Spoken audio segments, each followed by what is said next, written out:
अकेले रहने के साथ अमूल्य गुणों के बारे में भी जानेंगे। तो दोस्तों, कहानी बहुत ही मजेदार है, ध्यान से सुनिएगा।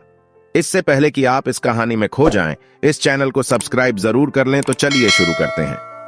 एक व्यक्ति एक गुरु के पास आया और बोला, गुरुजी, मेरे दुख का कारण क्या है? गुरुजी बहुत ही बड़े आत्मज्ञानी व्यक्ति थे। गुरु ने कहा, अपने आप को चीजों से चिपका देना, चीजों को पकड़ लेना और उन चीजों के प्रति आसक्त होकर उसके पीछे भागना ही तुम्हारे दुख का कारण है। उस व्यक्ति ने गुरु का धन्यवाद किया और कहा, गुरुदेव, आपने तो मेरी समस्या का समाधान कर दिया। मैं इतने दिनों से अपनी समस्या का समाधान चाहता था। आपका धन्यवाद गुरुदेव। यह कहकर वह व्यक्ति वहां से जाने लगा। गुरु ने कहा, पूरी बात तो सुन लो। उस व्यक्ति ने कहा, नहीं गुरुदेव, आपका इशारा मिल गया, बस वही काफी है और समझदार को इशारा ही काफी होता है गुरुदेव। फिर 1 महीने बाद वह व्यक्ति फिर से गुरु के पास आया। इस बार उस व्यक्ति का हाल बहुत बुरा था। वह बहुत दुखी था और सीधे गुरु के चरणों में गिर गया और कहा, गुरुदेव, आपने जो कहा था मैंने वैसे ही किया, पर मुझे सुख नहीं मिला। मुझे तो और ज्यादा दुख मिल रहा है। तो गुरु ने उस व्यक्ति से पूछा कि तुमने ऐसा क्या किया? तो व्यक्ति ने कहा, मुझे अपने परिवार वालों से, मित्र और रिश्तेदारों से दुख मिल रहा था, तो मैंने उन्हें छोड़ दिया और छोड़कर चला गया। 2-4 दिन तो मुझे बहुत अच्छा लगा, पर धीरे धीरे मुझे उनकी याद आने लगी। अपने माता पिता, अपनी पत्नी और अपने बच्चे याद आने लगे। यहां तक कि अपने शत्रु भी मुझे याद आने लगे। इतना दुख तो मुझे उनके पास रहकर भी नहीं मिला था जितना कि मैं उनसे दूर होकर दुखी हो गया हूं। इसलिए आज मैं घर वापस जाने के लिए निकला था और आपके पास आ पहुंचा। आपने मुझे इतनी गलत सलाह क्यों दी? गुरुदेव। फिर गुरु मुस्कुराए और गुरु ने कहा, तुम परिवार को छोड़कर भागे, मित्रों, रिश्तेदारों को छोड़कर भागे, यहां तक कि शत्रुओं को भी छोड़कर भाग गए। यह तुम्हारी गलत फहमी थी। तुम जिसे छोड़कर भाग रहे हो, वास्तव में तो तुम उन्हें साथ लेकर भाग रहे थे। व्यक्ति ने कहा, पर गुरुदेव, मैं तो किसी को अपने साथ लेकर नहीं भागा। इस पर गुरु ने कहा, जो चीजें हमें दुख देती हैं वह कहीं बाहर नहीं होती। व्यक्ति ने कहा, तो मैं क्या करूं? मैंने सिर्फ दुख उठाने के लिए ही जन्म लिया है। और फिर गुरु ने कहा कि यह बात बिल्कुल सत्य है। यहां सब सिर्फ दुख उठाने के लिए ही जन्म लेते हैं, पर यह भी सत्य है कि इन दुखों के पार सुख है और सुख के पार दुख है। और फिर दुख के दिनों में हमें जो सुख नजर आता है वही सुख हमें दुख देता है, और जिनमें हमें दुख नजर आता है वही सुख का कारण बन जाते हैं। उस व्यक्ति ने कहा, क्या इस सुख दुख के माया जाल से बाहर निकलने का कोई रास्ता नहीं है? उन्होंने कहा, रास्ता तो है। अगर तुम इसी दुनिया में रहना चाहते हो और इन सब के साथ रहना चाहते हो तो तुम्हें एक काम करना होगा। तुम ऐसे ही रहो जैसे कि तुम इस दुनिया में अकेले हो। व्यक्ति ने कहा, पर गुरुदेव, यह कैसे हो सकता है? फिर गुरु व्यक्ति को एक जगह पर ले गए जहां एक मेला लगा था और वहां बहुत भीड़ थी। गुरु ने कहा, अपने आसपास देखो, तुम यहां किसी को जानते हो क्या? व्यक्ति ने कहा, नहीं, यहां तो कोई भी मेरी जान पहचान वाला नहीं है। गुरु ने कहा, क्या तुम यहां अकेले हो? व्यक्ति बोला, हां गुरुदेव, बिल्कुल अकेला हूं। गुरु ने कहा, नहीं, तुम्हारे मन में कुछ चल रहा है, तुम अकेले नहीं हो। व्यक्ति ने कहा, हां, मैं जल्द से जल्द अपने घर जाना चाहता हूं। अपनी पत्नी से, अपने बच्चों से, अपने माता पिता से मिलना चाहता हूं, अपने मित्रों से मिलना चाहता हूं, वही मेरे मन में चल रहा है। गुरु ने कहा, अब यह सब भूलकर आंखें बंद कर लो और अपना ध्यान यहां होने वाली आवाजों पर लगा दो। व्यक्ति ने ऐसा ही किया और जैसे ही उसने अपनी आंखें बंद की और सारा ध्यान वहां हो रही आवाजों पर लगा दिया, उसे एक अकेलापन, एकांत महसूस हुआ। उसे लगा कि वह इतनी बड़ी भीड़ में भी अकेला है। सभी आवाजों के ऊपर ध्यान लगाने के कारण किसी आवाज का कोई महत्व नहीं था, बस आवाजें थीं। और उसने अपनी आंखें खोली और कहा, गुरुदेव, यहां तो मैं बिल्कुल अकेला हूं। सब है पर कुछ नहीं है। गुरु ने कहा, बस इसी तरह अकेला होना है। तुम्हें रह सबके साथ, पर मन से अकेले रहो। साथ में सब हो पर मन में कोई ना हो। जिसने इस तरह से अकेला जीना सीख लिया, उसे कभी जीवन में दुख नहीं होता। उसे जिंदगी कोई दुख नहीं देती। वह हर चीज में आनंद की प्राप्ति करता है। गुरु ने आगे कहा, महान सफलताएं अकेलेपन से ही शुरू होती हैं। अकेलापन हमें उनसे मिलवाता है। अपने अकेलेपन को नकारात्मक मत समझना, बल्कि उसे एकांत समझकर खुद को जानने का प्रयास करो। जब तुम्हें एकांत पसंद आने लगी, तब इसका मतलब यह होगा कि तुम्हारा वास्तविक वजूद तुमसे मिलना चाहता है। इसलिए अपने इस एकांत प्रेम का सम्मान करो। गुरु बोले, मैं तुम्हें 7 ऐसी खूबियों के बारे में बताता हूं जो अकेले रहने वाले लोगों में पाई जाती है और उन्हें दूसरों से अलग और बेहतर बनाती है। गुरु ने कहना शुरू किया कि पहली खूबी जो एकांत में रहने वाले लोगों में पाई जाती है वह यह है कि ऐसे लोग दूसरों की तुलना में खुद के प्रति ज्यादा जागरूक होते हैं। वह खुद के स्वभाव और आचरण के बारे में ज्यादा गहराई से जानते हैं। ऐसा इसलिए होता है क्योंकि जब हम अकेले होते हैं तो हमें खुद के बारे में सोचने का काफी समय मिल जाता है, जिससे हम खुद के व्यवहार को अच्छे से समझ पाते हैं। एकांत में रहने वाले लोग अपनी कमजोरी और ताकत को भी अच्छे से जान पाते हैं, जिससे वह दूसरे लोगों की तुलना में किसी भी खराब परिस्थिति का सामना ज्यादा अच्छे से कर सकते हैं।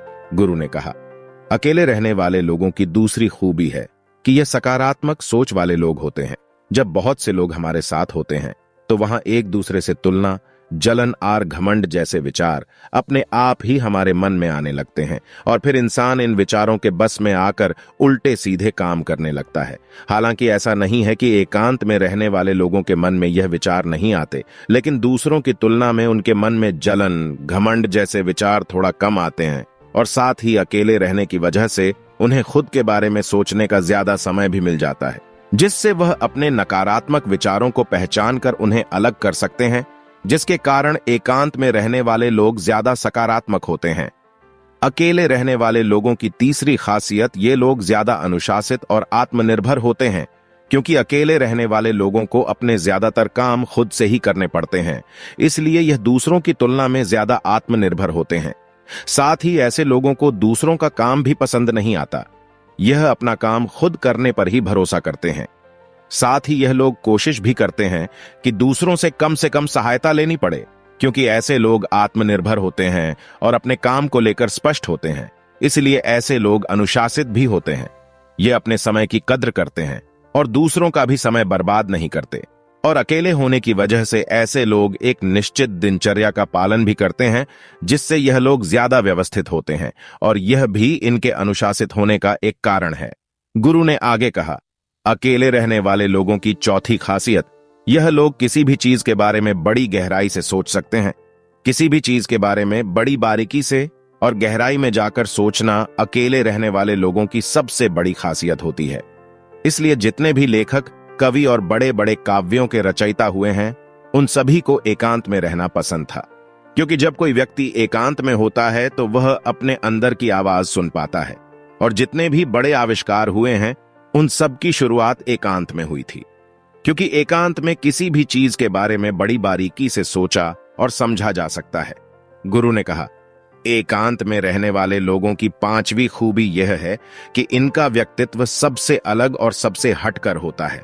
और वे लोग जो ज्यादातर दूसरे लोगों के साथ रहते हैं या अकेले ही नहीं रहते, वह कितनी भी कोशिश कर ले, लेकिन जाने अनजाने में ही सही दूसरों के व्यक्तित्व का हिस्सा उनके अंदर आ ही जाता है। दूसरों की आदत और विचार उनके अंदर प्रवेश कर जाते हैं, जिससे उनका व्यक्तित्व कई सारे लोगों के व्यक्तित्व का मिश्रण होता है। क्योंकि एकांत में रहने वाले लोग अपना ज्यादातर समय अपने साथ बिताते हैं, इसलिए यह दूसरों की बातों और विचारों से बहुत ही कम प्रभावित होते हैं।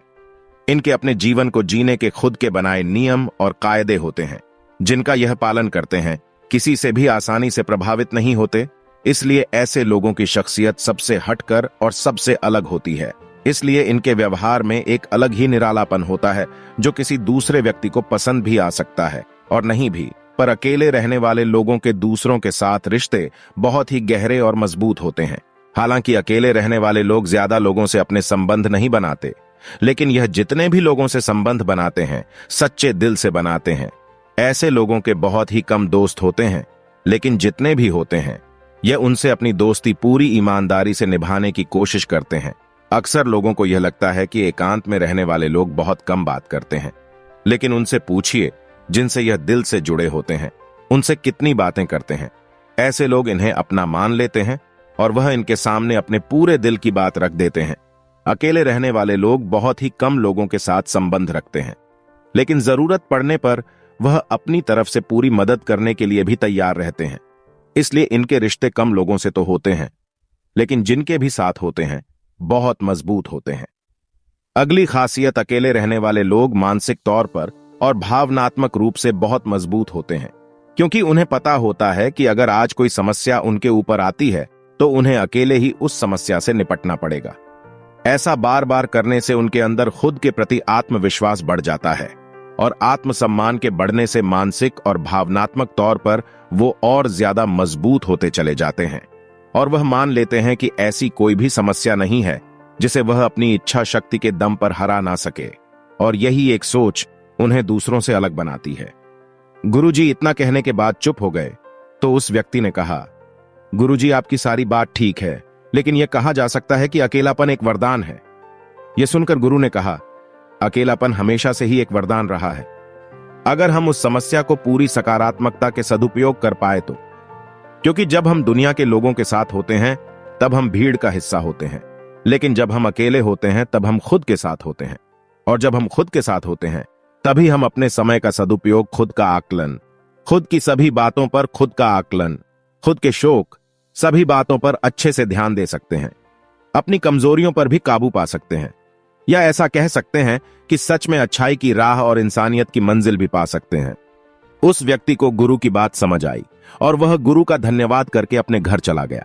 तो दोस्तों, हमें बस इतना समझना है कि जिन चीजों को हम पाना चाहते हैं वह तब तक हमें दुख देती है जब तक कि हम उन्हें हासिल ना कर लें, और जब हम उन्हें हासिल कर लेते हैं तब वह फिर से हमें दुख देती है, क्योंकि हम ये सोचकर दुखी रहते हैं कि कहीं वो चीज हमसे छूट न जाए, और जब वह हमसे छूट जाती है तब वह फिर से हमें दुख देती है। उसके जाने का दुख बहुत गहरा होता है। जीवन भर हम एक चीज को पकड़े रहते हैं, फिर दूसरी चीज को पकड़ते हैं, तीसरी चीज को पकड़ते हैं और पीछे की चीजों को विदा करते रहते हैं। इसी तरह हम सुख पकड़ते हुए दुख को पकड़ते हुए चलते हैं। और जिस व्यक्ति ने अकेला रहना सीख लिया वह परिवार में, समाज में सब कुछ करते हुए आनंद की प्राप्ति करता है, सारे कार्यों को पूरा करते हुए सुख से जीता है, आनंद से जीता है। तो दोस्तों, आपको यह कहानी कैसी लगी? कमेंट में हमें जरूर बताएं, और अच्छी लगी हो तो इस चैनल को सब्सक्राइब करना ना भूले। तो मिलते हैं अगली कहानी में। धन्यवाद।